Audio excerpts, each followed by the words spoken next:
Ասում եք այ 8 միլիարդ, ասում եք վերցրել ենք զենք ենք արել, բայց ասֆալտ եք արել։ Բայց գոնե փաստում եք, որ ասֆալտ ենք արել, բայց ինչ վերաբերվում է ասֆալտին, թե զենքին,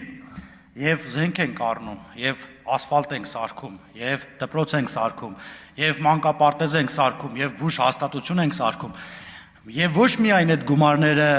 վարկային համաձայնագրերով է գեներացվում, այլ Հայաստանի Հանրապետության պետական բյուջեն չթալանելով է գեներացվում այդ գումարները, չմխսելով է գեներացվում այդ գումարները, այդ գումարները որևիցե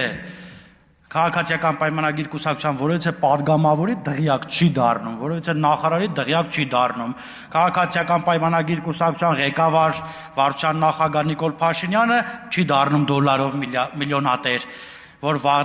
վախենա ապօրինի գույքի բռնագանձումից։ Դու տեսել եք, օրինակ, մի քանի տարի աշխատած падգամավորներին կամ նախարարների Երևանի տները, օրինակ, ես չգիտեմ, 150 տարի, 200 տարի, 500 տարի պետք է ապրեմ, որ այդ շենքերի գոնե հայաթի ծախսի գումար ես կարողանամ աշխատեմ։ Ստեղ ասում եք, այ ասում է, վարչապետն ասում է 8 միլիարդի վարկը վերցրել ենք զենք ենք արել։ Եվ վարկը վերցրել ենք զենք ենք արել, եւ վերցրել ենք դպրոց ենք սարքել, եւ պետության գեներացված գումարներից, այն գումարներից, որը չի գողացվել, դրանով ենք սարքել ու շարունակում ենք սարքել։ Եվ հիմա ինչ վերաբերում է նախորդ հարցին, էլի վարկային համաձայնագիր եւ էլի պետբյուջեից ֆինանսավորումով Սյունիքի մարզում ենք սարքում, Գեղարքունիքի մարզում։ Նախ ես շնորհակալ եմ, որ դու ասացիք, որ նաեւ ասֆալտ ենք սարքում։ Շնորհակալություն։